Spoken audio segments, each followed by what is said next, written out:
हिंदू धर्म शास्त्रों में कई खूबसूरत प्रसंग का उल्लेख किया गया है। आइए जानें ऐसे ही एक प्रसंग के बारे में जब महर्षि भृगु ने तीनों देवों की परीक्षा ली थी। महर्षि भृगु ब्रह्मा जी के मानस पुत्र और सप्त ऋषि मंडल के एक ऋषि हैं। एक बार महर्षि भृगु और अन्य मुनियों ने सरस्वती नदी के तट पर मिलकर यज्ञ का आयोजन किया। इस यज्ञ में नारद जी भी आए हुए थे। नारद जी ने सभी ऋषियों से पूछा कि आप लोग इस यज्ञ का फल किस देव को देना चाहते हैं। तब इस पर ऋषियों का जवाब था कि वे इस यज्ञ का फल तीनों देवों में सबसे श्रेष्ठ देव को ही देंगे। लेकिन एक बहुत बड़ी समस्या यह थी कि ब्रह्मा, विष्णु और महेश में सबसे श्रेष्ठ कौन है, इसका निर्धारण कैसे किया जाए। इसका कोई निष्कर्ष न निकलता देख ऋषि मुनियों ने त्रिदेवों की परीक्षा लेने का निश्चय किया और ब्रह्मा जी के मानस पुत्र महर्षि भृगु को इस कार्य के लिए नियुक्त किया।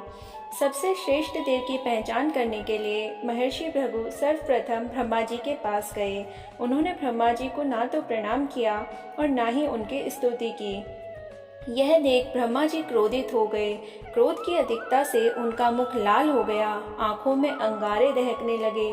लेकिन फिर यह सोचकर कि उनके पुत्र हैं, उन्होंने हृदय में उठे क्रोध के आवेग को विवेक बुद्धि से शांत कर लिया।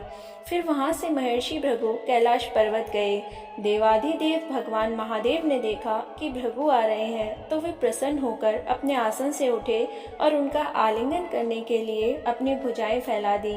किंतु उनकी परीक्षा लेने के लिए भृगु मुनि उनका आलिंगन अस्वीकार करते हुए बोले, महादेव, आप सदा वेदों और धर्मों की मर्यादा का उल्लंघन करते हैं।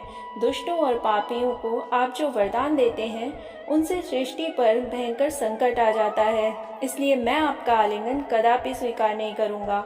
उनकी बात सुनकर भगवान शिव क्रोध से तिलमिला उठे। उन्होंने जैसे ही त्रिशूल उठाकर उन्हें मारना चाहा, वैसे ही भगवती ने बहुत अनुनय विनय कर किसी प्रकार से उनका क्रोध शांत किया। फिर इसके बाद भृगु मुनि विष्णु के लोक वैकुंठ लोक गए। उस समय भगवान श्री हरि देव लक्ष्मी के साथ क्षीर सागर में विश्राम कर रहे थे। भृगु ने जाते ही भगवान विष्णु की छाती पर लात मारी। भक्त वत्सल भगवान विष्णु शीघ्र ही अपने आसन से उठ खड़े हुए और उन्हें प्रणाम करके उनके चरण सहलाते हुए बोले, भगवान, आपके पाँव में कहीं चोट तो नहीं लगी? कृपया इस आसन पर विश्राम कीजिए। भगवान, मुझे आपके शुभ आगमन का ज्ञान ना था, इसलिए मैं आपका स्वागत नहीं कर सका। आपके चरणों का स्पर्श तीर्थों को पवित्र करने वाला है। आपके चरणों के स्पर्श से आज मैं धन्य हो गया। भगवान विष्णु का यह प्रेम व्यवहार देखकर महर्षि भृगु की आंखों से अश्रु बहने लगे। उसके बाद वे ऋषि मुनियों के पास लौट आए और ब्रह्मा जी, शिव जी और श्री हरि के यहाँ के सभी अनुभव विस्तार से कह बताए। उनके अनुभव सुनकर सभी ऋषि मुनि बड़े हैरान हुए और उनके सभी संदेह दूर हो गए।